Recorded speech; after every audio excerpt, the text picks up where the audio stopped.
चलिए इस Zen board room के दरवाजे खोलते हैं। सबसे पहले अपनी प्रेजेंटेशन के स्लाइड 1 और 2 पर नजर डालें। हाँ, कंटेक्स्ट सेटिंग वाली स्लाइड्स। एग्जैक्टली स्लाइड 1 और 2 में कंटेक्स्ट सेट किया गया है। यहाँ बताया गया है कि 8वीं सदी का दर्शन 21वीं सदी के कार्यस्थल की चुनौतियों का अचूक समाधान कैसे बन सकता है। तो अगर हम इन शुरुआती स्लाइड्स को देखें तो ये हमें बताती हैं कि शंकराचार्य का अद्वैत वेदांत व्यावसायिक दुनिया को दे क्या सकता है। मतलब जटिल व्यावसायिक निर्णय लेने के लिए सबसे बुनियादी जरूरत क्या होती है? शायद डेटा या एक्सपीरियंस। वो तो है, लेकिन उससे भी पहले चाहिए एक स्पष्ट दिमाग, अ क्लियर माइंड और एक स्थिर बुद्धि। अद्वैत वेदांत का मुख्य उद्देश्य इसी आध्यात्मिक ज्ञान को सीधे बिजनेस स्किल्स और लीडरशिप में बदलना है। मतलब जब दिमाग में उलझन नहीं होती तो फैसले अपने आप सटीक हो जाते हैं। बिल्कुल, यही बेस है। अगर मैं इसे एक टेक्निकल उपमाओं से समझाऊं तो आज का कॉर्पोरेट दिमाग एक ऐसे स्मार्टफोन की तरह है जिसमें भविष्य की चिंता, अहंकार और असुरक्षा नाम के दर्जनों बैकग्राउंड एप्स लगातार चल रहे हैं। हाँ, और वो बैटरी ड्रेन कर रहे हैं। एग्जैक्टली पूरी प्रोसेसिंग पावर वहीं खत्म हो रही है। तो वेदांत बेसिकली इन बैकग्राउंड एप्स को फोर्स स्टॉप करता है ताकि सारा प्रोसेसर वर्तमान काम पे लग सके। ये ऐसा है जैसे एक मॉडर्न कॉर्पोरेट ऑपरेटिंग सिस्टम में एक बहुत ही प्राचीन और एफिशिएंट कोड इंस्टॉल कर दिया हो। ये एनालॉजी बिल्कुल परफेक्ट है। जब ओएस में ये बग्स या वायरस नहीं होते तो मशीन अपनी फुल कैपेसिटी पर काम करती है, और भ्रम मिटने से जो क्लैरिटी आती है ना, वही असली नेतृत्व को जन्म देती है। वाओ, तो ये मेंटल क्लैरिटी एक लीडर के आचरण में दिखती कैसे है? इसे समझने के लिए मुझे लगता है हमें अगली स्लाइड पर चलना चाहिए। तो अब हम स्लाइड 3 पर आ गए हैं। स्लाइड 3, इसका शीर्षक है नेतृत्व और प्रभाव, यानी सेटिंग द बेंचमार्क। यहाँ भगवद गीता के 3 अध्याय का 21वां श्लोक दिया गया है। इस पर आदि शंकराचार्य ने काफी गहरा भाष्य लिखा है। श्लोक कुछ इस तरह है: यद्यदाचरते श्रेष्ठस् तत्तदेवेतरो जनः सयत् प्रमाणम कुरुते लोकस् तदनुवर्तते। इसका अर्थ और कॉर्पोरेट जगत में इसका उपयोग क्या है? इसका बड़ा सीधा सा अर्थ है कि श्रेष्ठ पुरुष या कह लें एक लीडर जैसा आचरण करता है, दूसरे लोग भी वैसा ही करते हैं। अच्छा। हाँ, वो जो स्टैंडर्ड सेट करता है पूरी दुनिया उसी को फॉलो करती है। कॉर्पोरेट में इसका मतलब है कि एक लीडर का वर्क एथिक ही कंपनी का कल्चर बन जाता है। मतलब टीम से जिस डिसिप्लिन की उम्मीद की जा रही है, पहले लीडर को खुद वो करके दिखाना होगा। एग्जैक्टली, लीडर ही जीवंत उदाहरण होता है। एक और ये दिलचस्प है रिजिन, मेरे दिमाग में एक प्रैक्टिकल सवाल आ रहा है। मतलब अगर हम इस थ्योरी को माने तो क्या इसका मतलब ये है कि अगर टीम का कोई मेंबर काम चोरी कर रहा है या कोई प्रोजेक्ट फेल हो रहा है तो वो विफलता भी वास्तव में लीडर के अपने अनुशासन की कमी का रिफ्लेक्शन है?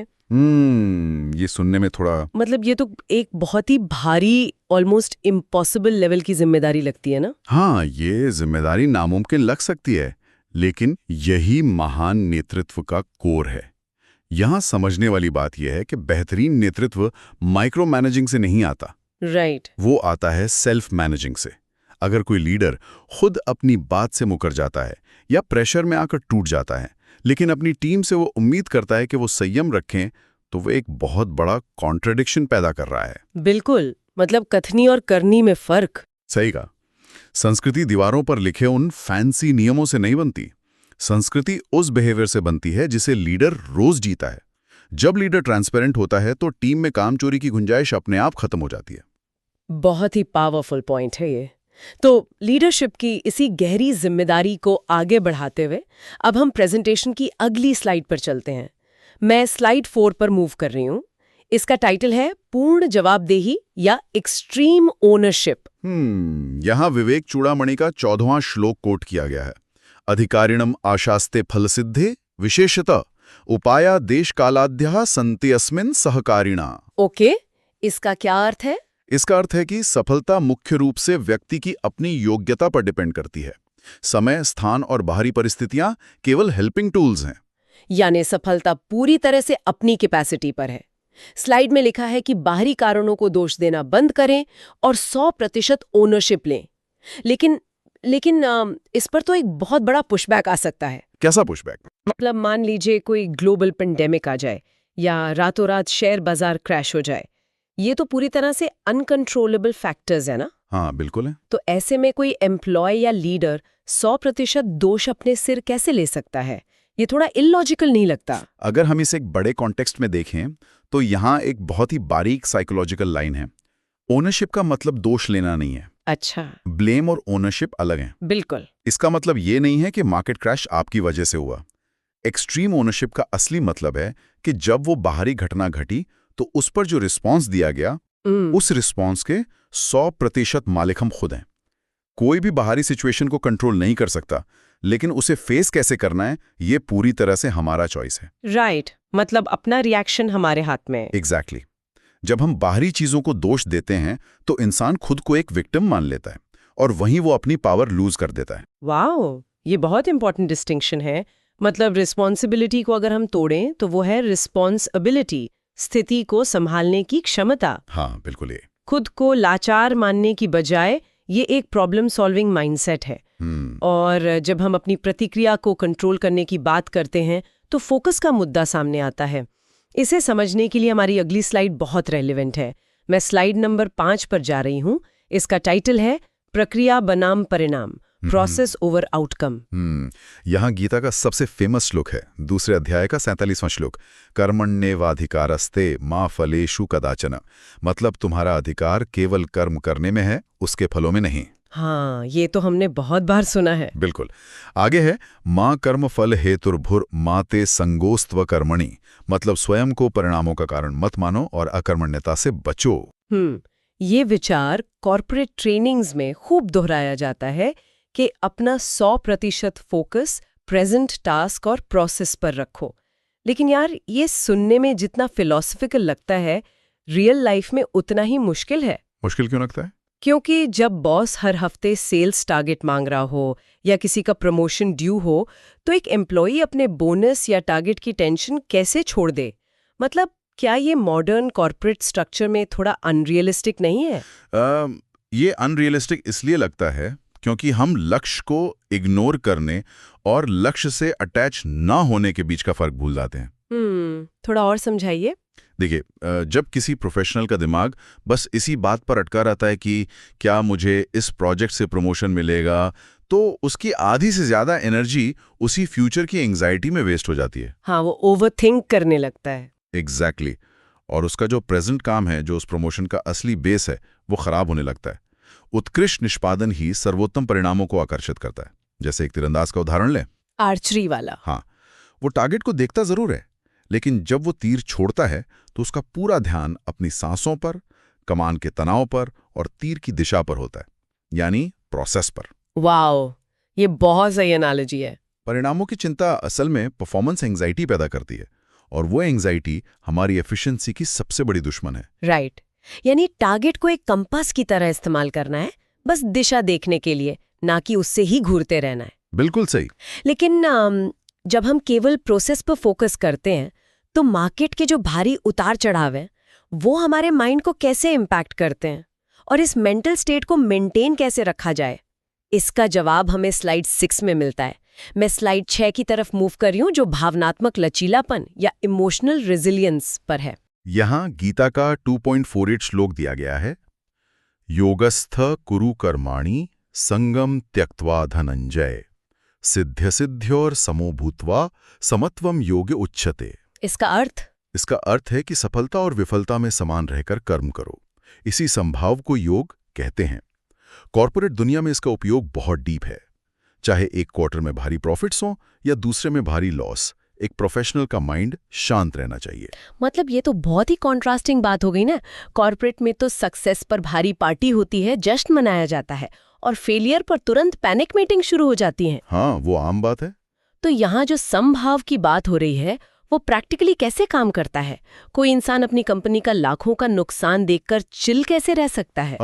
इसे एक स्टॉक ट्रेडर के उदाहरण से बहुत अच्छे से समझा जा सकता है। ओके। एक बेहतरीन ट्रेडर वो नहीं है जो मार्केट के हर ग्रीन सिग्नल पर खुशी से उछलने लगे और हर रेड सिग्नल पर पैनिक होकर सेलिंग शुरू कर दे। राइट। जो इमोशनल ट्रेडिंग करते हैं वो अक्सर नुकसान उठाते हैं। एग्जैक्टली। जो इंसान हर डिप पर ओवर रिएक्ट करता है उसके फैसले लॉजिक से नहीं बल्कि इमोशन से आ रहे होते हैं। समभाव का मतलब ये नहीं है कि आप इमोशनल लेस हो जाएं। इसका मतलब है कि आप सिचुएशन से एक साइकोलॉजिकल डिस्टेंस बनाए रखें ताकि डेटा और फैक्ट्स का ठंडे दिमाग से एनालिसिस किया जा सके। यहाँ ये और भी दिलचस्प हो जाता है क्योंकि मुझे लगता है कि मार्केट की डेटा से ज्यादा स्ट्रेस तो ऑफिस के अंदर होता है लोगों को। हाँ, ह्यूमन डायनामिक्स। बिल्कुल, मार्केट के नंबर्स तो दूर की बात है, असली चैलेंज तो कलीग्स के साथ जो क्लैश होते हैं वो हैं। और इसी उलझन को प्रेजेंटेशन की अगली स्लाइड में उठाया गया है। तो अब हम स्लाइड 7 पर हैं। स्लाइड 7 संघर्ष समाधान यानी कॉन्फ्लिक्ट रेजोल्यूशन और जीरो ईगो। इस स्लाइड में भजगोविंदन का 24वां श्लोक है, तोई मई चान्यत्र एको विष्णु व्यर्थम कुप्यसी मई सहिष्णु। और इसका मतलब क्या है? इसका अर्थ है कि मुझ में, तुम में और अन्य सब में एक ही परमात्मा या विष्णु निवास करता है, तो तुम व्यर्थ ही क्रोधित और असहिष्णु होते हो। स्लाइड में मेंशन है कि ऑफिस पॉलिटिक्स ईगो से पैदा होती है, लेकिन एक बात बताइए, जब कोई कलीग जानबूझकर आपका क्रेडिट चुराने की कोशिश कर रहा हो, हाँ ऐसा होता है, या प्रमोशन के लिए डर्टी पॉलिटिक्स खेल रहा हो, तब कोई इंसान ये कैसे सोचे कि अरे हम सब एक ही हैं? मतलब क्या ये विचार किसी को ऑफिस में थोड़ा कमजोर या सॉफ्ट नहीं बना देगा? लोग फायदा नहीं उठाएंगे? ये बहुत ही कॉमन डाउट है, लेकिन असल में ये विचार कमजोर नहीं बनाता, बल्कि आपको सबसे ज्यादा एम्पावर करता है। वो कैसे? हमें ये समझना होगा कि वर्क प्लेस पर ये जो पॉलिटिक्स या गुस्सा है, इसकी जड़ क्या है। ये हमेशा इनसिक्योरिटी से आती है। असुरक्षा की भावना। हाँ, जब हम खुद को दूसरों से अलग देखते हैं, जब कोई दूसरों से कंपटीशन करता है ना, तो वो अपनी बहुत सारी एनर्जी सिर्फ खुद को डिफेंड करने में और दूसरों पर अटैक करने में वेस्ट कर देता है। राइट। लेकिन जब आपको ये समझ आ जाता है कि हर कलीग उसी एक कंपनी का हिस्सा है, उसी एक ब्रॉडर विजन का हिस्सा है, तो आपका नजरिया शिफ्ट हो जाता है। अच्छा। तब आप उनकी इनसिक्योरिटीज को समझ पाते हैं।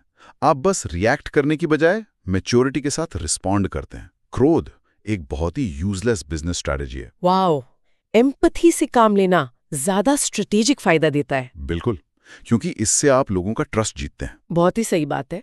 और एक मैनेजर के पॉइंट ऑफ व्यू से इस फिलॉसफी को कैसे अप्लाई करना है, इसका एक बहुत बढ़िया एग्जाम्पल अगली स्लाइड में है। तो मैं स्लाइड 8 पर जा रही हूँ। स्लाइड 8, मैक्रो मैनेजमेंट और डेलीगेशन। यहाँ आत्मबोध के 20वें श्लोक का रेफरेंस दिया गया है। जैसे सूर्य के प्रकाश में लोग अपना काम करते हैं, वैसे ही आत्मा के प्रकाश में शरीर काम करता है। इसे विटनेस माइंडसेट या साक्षी भाव कहा गया है। ये उपमा मुझे बहुत गहरी लगी। मतलब एक जो ग्रेट मैनेजर होता है वो अपनी टीम को माइक्रो मैनेज नहीं करता।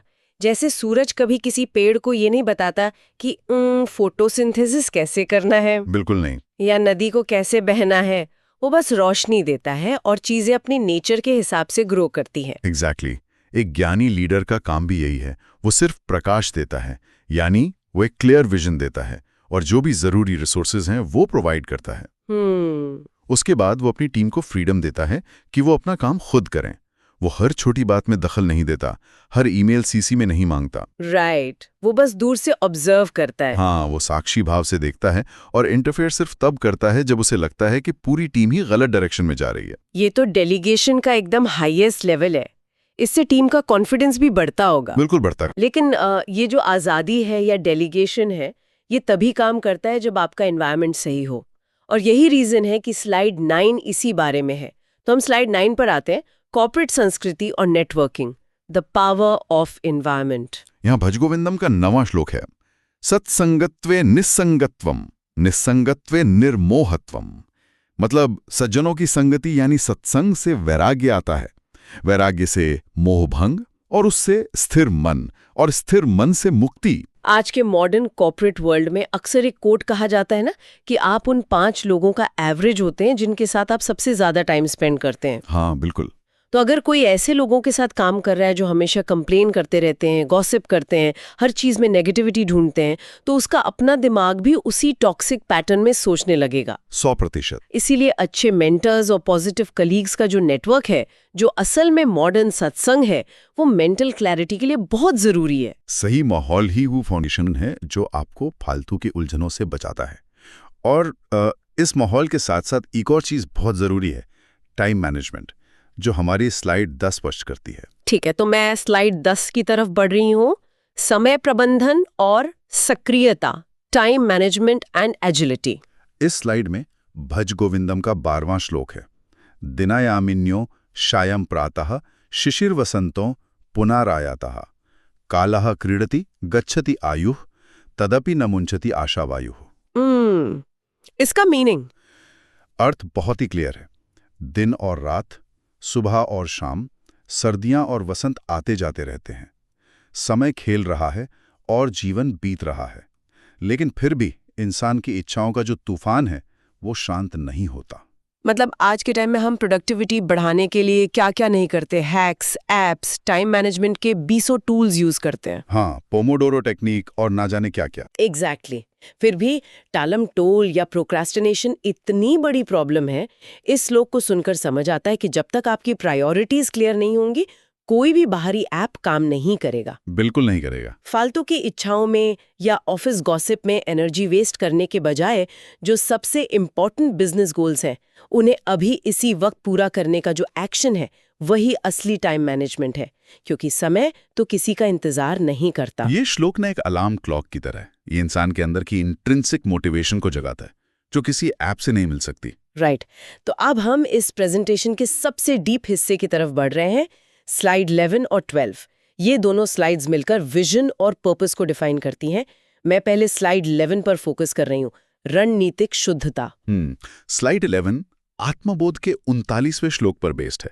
इसमें कहा गया है कि एक शुद्ध मन और शार्प इंटेलेक्ट के साथ सारी बाहरी डिस्ट्रैक्शंस को हटा दें और आकाश की तरह निर्मल रहें।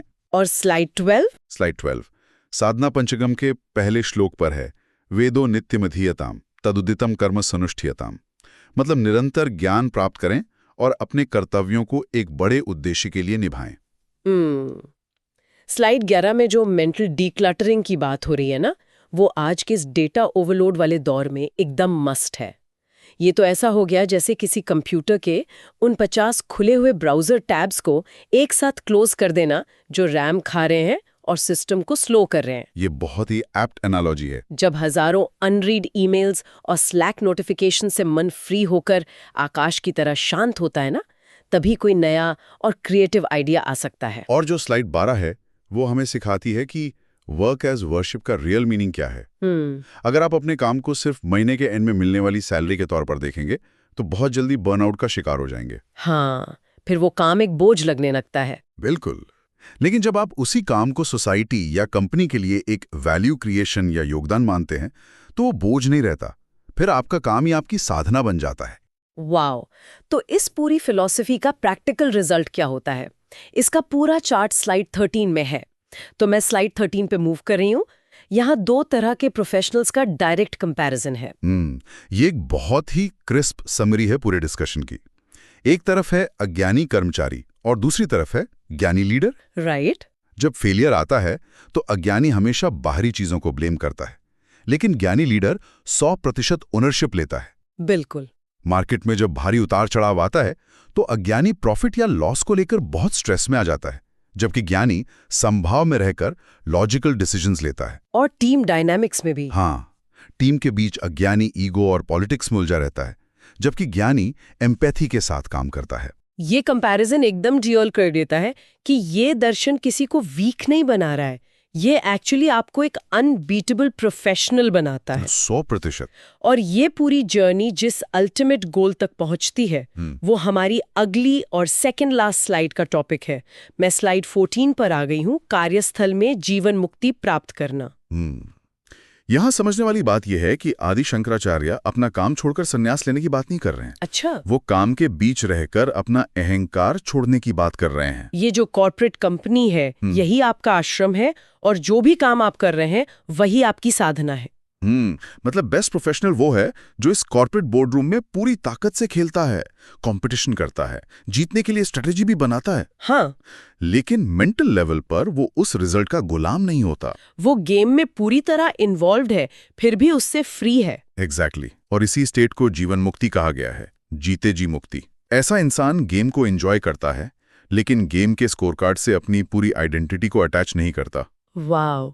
इस डीप डाइव को समेटते हुए अब हम प्रेजेंटेशन की आखिरी स्लाइड पर आते हैं, स्लाइड 15। ये वैसे तो एक Q&A स्लाइड है, लेकिन इसके नीचे एक बहुत ही गहरा मैसेज लिखा है, तुम न शरीर हो न मन, तुम अनंत जागरूकता हो। ये जो वैदिक ज्ञान है, ये हमें सिखाता है कि जिसे हम बहुत प्राचीन या आउटडेटेड मान लेते हैं, वो असल में ह्यूमन साइकोलॉजी की सबसे डीप अंडरस्टैंडिंग है। राइट। हमारी टेक्नोलॉजी, हमारे एआई और मशीनें चाहे कितने भी स्मार्ट क्यों ना हो जाएं, एंड ऑफ द डे उन्हें चलाने वाला तो इंसान ही है ना। बिल्कुल। तो उस इंसान का मन जितना शांत और क्लियर होगा, उसके बिजनेस और पर्सनल डिसीजंस उतने ही एक्यूरेट होंगे। ये जो एनालिसिस है ना, इसने वाकई सोचने का पूरा नजरिया बदल दिया है। इस चर्चा के एंड में एक थॉट मेरे दिमाग में आ रहा है जो मैं उन सभी के लिए छोड़ना चाहूंगी जो हमें सुन रहे हैं। इमेजिन कीजिए, अगर कल सुबह ऑफिस की जो पहली मीटिंग है या जो पहला ईमेल ड्रॉप होने वाला इनबॉक्स में, उसे महज एक टास्क या एक सिरदर्द मानने की बजाय एक स्पिरिचुअल प्रैक्टिस या साधना के रूप में देखा जाए, तो वर्कप्लेस की एनर्जी में कितना बड़ा शिफ्ट आ सकता है। बहुत बड़ा शिफ्ट आएगा। स्ट्रेस की जगह एक ठहराव आ जाएगा और उस फालतू के कंपटीशन की जगह एक फुलफिलमेंट ले लेगी। मुझे लगता है इस नए पर्सपेक्टिव के साथ जब भी इन स्लाइड्स को दोबारा देखा जाएगा, हर बार एक नया मीनिंग उभर कर आएगा। बिल्कुल सही कहा। तो हमारे साथ इस डीप डाइव का हिस्सा बनने के लिए आपका बहुत बहुत धन्यवाद। साइकोलॉजी और कॉर्पोरेट स्ट्रैटेजी के संगम से निकले ये सूत्र, मुझे यकीन है, बिजनेस लाइफ में एक नया ज़ेन स्थापित करने में बहुत हेल्प करेंगे।